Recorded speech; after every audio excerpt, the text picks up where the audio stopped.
well, a few things.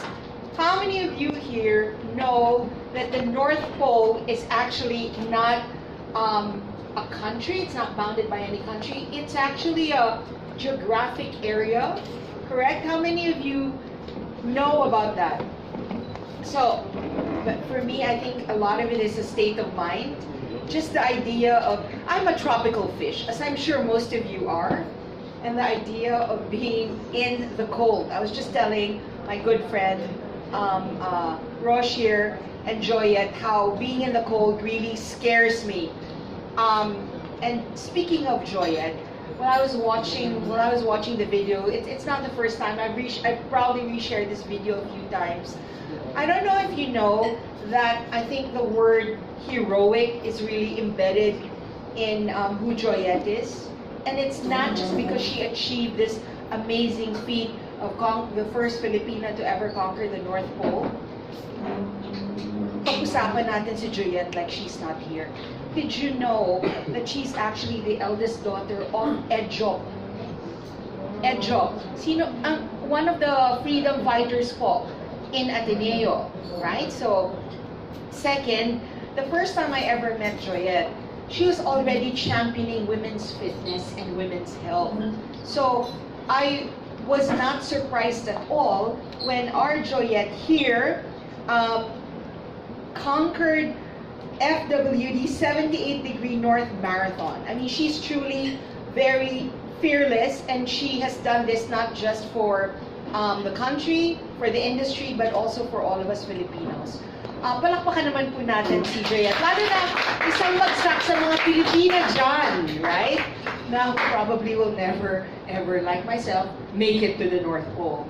Now, we all know how Joyette overcame so much odds in conquering this, wow, grueling 42-kilometer FWD 78-degree North Marathon that was held in, and I practiced how to pronounce this.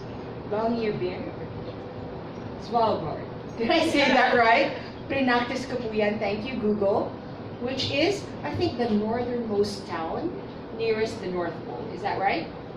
Now, here to talk about the details of championing the FWD North Pole Marathon is one of my favorite women in the industry, in the insurance industry, who surely has changed the way I look at insurance. None other than our marketing mama for FWD, Rosh. Hi, good afternoon everyone. Hope you had a good lunch.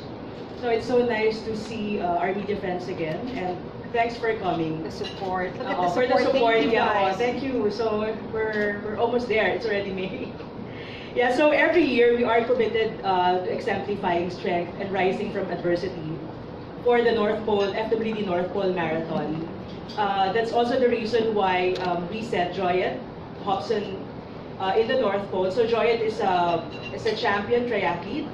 But aside from being a triathlete, she's also one of us. She's an FWD financial wealth officer. So it really makes a lot of difference because she understands what FWD is all about, right?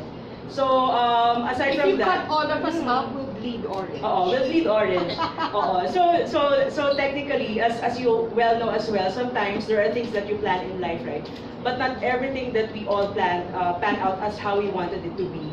So I guess before I start my narrative here, what I just wanted to tell to you guys is that whatever adversity that comes in life, we always have to go through it, accept the challenge, because that's how the Filipino spirit is actually living within us.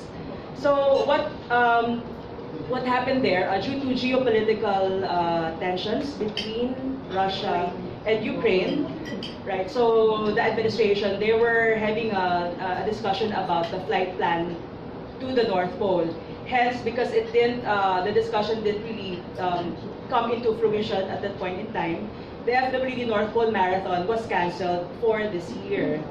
But true to the FWD spirit, we won't just bend down, right? First, all our FWD team they're already there. So the entire delegation of FWD were already there in Svalbard. And we also have the North Pole runners who were already there. So our team in the North Pole, right, in Svalbard at the time, it only took them 3 days.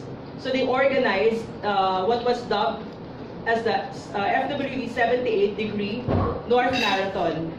So the 78-degree North Marathon is just, mind you guys, it's 1,050 kilometers from the geographic North Pole. So hindi naman siya ganun kalayo. And because of the terrain as well, and also the climate at the time, it's not really that far, I would say, from, Joyette will tell you the story, from the North Pole. So we'd like to thank as well our colleagues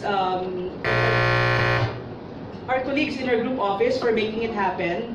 But again, today is not just about the journey itself. We're also very much proud. So we have Joyette here, because she didn't just run, she didn't just conquer the adversities, but she even won. Yes, so she was actually first place, yeah, in the women's category. So let's give her a big hand. And aside from that, so imagine she's the first place in the women's category. She finished third. Yeah, combination of men and women. So that's really good, right? Can you imagine the achievement? It's across 9 Oh, countries. yeah. So when we were looking at the time last year, so Joyette actually finished 4 hours and 10 minutes and a few seconds.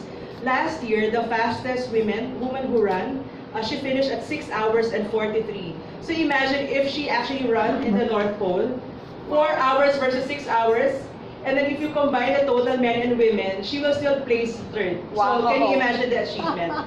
So anyway, without further ado, I'll give the mic to Joyette so she can tell you more about the experience there. Yay.